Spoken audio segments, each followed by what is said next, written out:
let me tell you something about Amorim. He's going to go down the same pathway that Ten Haag has gone down, where they're so stubborn, they won't change because they were winners in their previous leagues. Ten Hag was a serial winner in the Eredivisie. But that's the Eredivisie. This is the Premier League. We're not in the Eredivisie no more.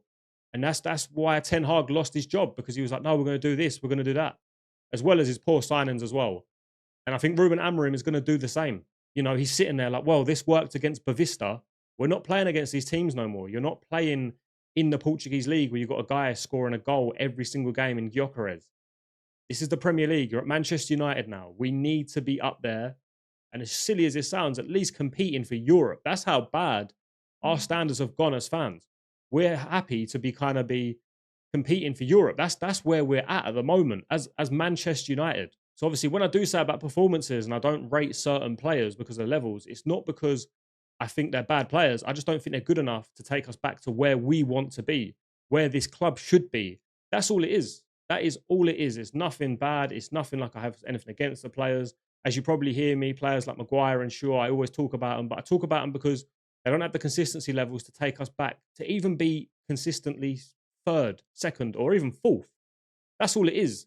They play good for a couple of games and they're bad for a couple of games. That's the problem with some of these players at the club. I could go on all day about some of the players, but that's why, like I said, don't want to sound like unk status, but when you've grown up and you've watched players like Rooney, Ronaldo, Scholes, even players like Darren Fletcher, Park Ji-sun, Carrick, who no one would say were world class, but they were 7 out of 10 most weeks.